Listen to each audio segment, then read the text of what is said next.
Hello students, आज का जो हमारा टॉपिक है वो है disorders of nervous system. Disorders mean कोई भी खराबी आ सकती है हमारे नर्वस सिस्टम में, डिस्टर्बेंस हो सकता है जो हमारा नर्वस सिस्टम। तो हमारी बुक में टू टाइप्स की जो है वो डिसऑर्डर्स बताए गए हैं, vascular disorders and functional disorders. ठीक है, वेस्कुलर का लफ्ज़ ही ब्लड वेसल से निकला है। सो इसका क्या मतलब होता है कि जो है वो ब्लड वेसल्स में कोई भी खराबी आ जाए, any disturbance in the blood supply to nervous system, वो ब्लड वेसल जो कि हमारे नर्वस सिस्टम तक जो वो ब्लड सप्लाई कर रही थी, उन ब्लड वेसल्स में किसी भी किस्म की कोई खराबी आ जाए, वो डिस्टर्ब हो जाए, तो हम उसे कहेंगे ये वेस्कुलर डिसऑर्डर्स हो गया, जैसे कि पैरालिसिस हो गया। जबकि फंक्शनल डिसऑर्डर्स में क्या होता है कि जो नर्व इम्पल्स की जनरेशन एंड ट्रांसमिशन में कोई भी डिस्टर्बेंस, कोई भी खराबी आ जाए, तो हम उसे कहेंगे ये फंक्शनल डिसऑर्डर्स हैं। ठीक है, सबसे पहले हम जो है वो पैरालिसिस पढ़ेंगे। पैरालिसिस की डेफिनेशन क्या है कि paralysis is the complete loss of function.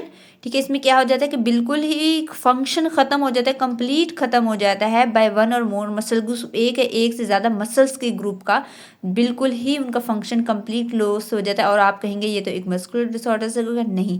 ठीक है, मसल जो होते हैं ना वो इंडिविजुअल फॉर्म में नहीं होते, वो हमेशा ग्रुप या बंडल की फॉर्म में होते हैं। और मसल्स के पास जो है वो एबिलिटी होती है कॉन्ट्रैक्ट करने की। ठीक है, अब इस कॉन्ट्रैक्ट एंड रिलैक्सेशन को कंट्रोल कौन करते हैं? न्यूरॉन्स। ठीक है, इन न्यूरॉन ने आके इन मसल्स को मैसेज करना होता है कि आपने कॉन्ट्रैक्ट करना है और कब आपने रिलैक्स करना है। अब अगर इन न्यूरॉन के अंदर कोई खराबी आ जाए, ठीक है, इन न्यूरॉन को जो ब्लड सप्लाई होनी थी उनके अंदर कोई वो किसी खराबी की वजह से वो blood supply in neuron, specialized neuron तक जो है वो ब्रेन के एक स्पेसिफिक हिस्से के न्यूरॉन तक जो है वो नहीं पहुंच पा रही, तो ठीक है, तो क्या होगा, उस न्यूरॉन में डैमेज आ गया ना, उसको ब्लड सप्लाई नहीं मिल रही। ठीक है, ब्लड सप्लाई जो है वो स्टॉप हो जाएगी, तो मसल जो कंट्रोल कर रहे थे ये न्यूरॉन्स, वो जो मसल्स होगा वो अपना फंक्शन प्ले नहीं करेगा। फंक्शन क्या है कि वो कॉन्ट्रैक्ट नहीं कर पाएगा सही। ठीक है, तो पैरालिसिस में क्या होता है कि एक मसल या मसल्स के पूरे मतलब एक मसल ग्रुप या एक से ज़्यादा जो मसल्स ग्रुप होते हैं वहाँ पे जो होती है वो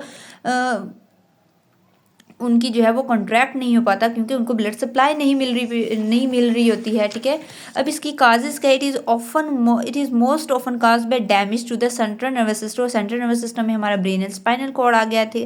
ठीक है, हम लोगों ने जब हम सेरिब्लम पढ़ा था, हम लोगों ने सेरिब्लम में ना 2 पार्ट्स पढ़े थे, सेरिब्लम हेमिस्फीयर। ठीक है, उसमें left cerebral hemisphere and right cerebral hemisphere. जो लेफ्ट सेरिब्रल हेमिस्फीयर था वो हमारी बॉडी का राइट पार्ट जो है वो उसको जो है वो कंट्रोल कर रहा था, जबकि जो राइट सेरिब्रल हेमिस्फीयर था वो हमारी बॉडी का लेफ्ट पार्ट को कंट्रोल कर रहा था। तो इसमें क्या हो गया, अगर हमारे ब्रेन की या सेंट्रल नर्वस सिस्टम के लेफ्ट सेरिब्रम को कोई डैमेज होता है, तो जो हमारी बॉडी का जो राइट साइड है वो अपना फंक्शन नहीं प्ले कर पाएंगे। अगर लेफ्ट साइड को कोई राइट साइड को हो रहा है तो लेफ्ट साइड नहीं परफॉर्म, तो ये उल्टा हो गया। तो इसमें ये भी एक है। अब इसके बाद क्या है कि डैमेज में भी ड्यू टू स्ट्रोक की वजह से भी डैमेज हो सकता है। स्ट्रोक क्या होता है कि rupture in blood vessel of brain and spinal cord. वो ब्लड वेसल जो ब्रेन एंड स्पाइनल कॉर्ड को जो है वो ब्लड सप्लाई कर रही थी, वो ब्लड वेसल जो है वो खराब हो गई हैं, रप्चर हो गई हैं, टूट गई हैं। Blood clotting in this blood vessel, या फिर ब्लड वेसल जो कि हमारे सेंट्रल नर्वस सिस्टम तक जो है वो ब्लड पहुंचा रही थी, उसके अंदर कोई भी क्लॉट आ गया। ठीक है, ये ब्लड वेसल्स है, ये हमारे नर्वस सिस्टम तक ब्लड सप्लाई कर रही थी, इसके अंदर कोई भी क्लॉट बन गया है। ठीक है, वो लोग जो ज़्यादा स्मोकिंग करते हैं ना, उनका खून जो होता है वो गाढ़ा हो चुका होता है। क्यों? उनके अंदर जो कार्बन मोनोऑक्साइड है ना, वो एबिलिटी उसकी ऑक्सीजन के साथ ज़्यादा हो जाती है कंबाइन होने की। ठीक है, एक ऑक्सीजन का मॉलिक्यूल्स है, कार्बन मोनोऑक्साइड जो है वो हीमोग्लोबिन की निस्बत ज़्यादा कंसनट्रेशन में, ज़्यादा स्पीड में जो है वो ब्लड वेसल्स, जो रेड ब्लड सेल्स उनके साथ हीमोग्लोबिन के साथ अटैच हो जाता है, जिसकी वजह से जो स्मोकर्स होते हैं उनका ब्लड गाढ़ा हो चुका होता है और उनका जो ब्लड के अंदर जो है वो ब्लड क्लॉटिंग होने का खतरा होता है ब्लड वेसल्स में।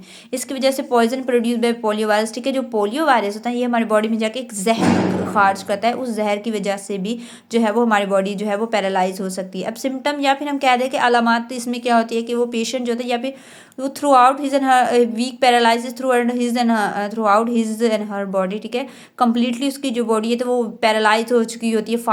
पैरालाइज मीन फालिज हम उसे उर्दू में कहते हैं, या फिर उसकी बॉडी के एक साइड जो है वो पैरालाइज हो जाता है, या फिर उसकी जो है वो उसके एक्सट्रीमिटीज़, हमारे हैंड एंड फीट को कहते हैं, उसकी जो लोअर एक्सट्रीमिटी मीन कि उसके जो टांगे हैं, ठीक है, वो पैरालाइज हो जाती है, वो चल नहीं सकता, या फिर उसकी वो दोनों कंप्लीट उसकी 4 लिम्स मीन के दोनों बाजू, हाथ और दोनों टांगे और जो है वो पाँव भी पैरालाइज हो जाते हैं। तो इसमें या फिर वो कंप्लीट पैरालाइज हो जाता है, उसकी वन साइड होती है, या फिर एक लोअर एक्सट्रीमिटीज़ पैरालाइज होती है, या फिर दोनों की चारों एक्सट्रीमिटीज़ जो होती हैं वो पैरालाइज हो जाती है। और ये हमारा आज का टॉपिक था पैरालाइसिस का।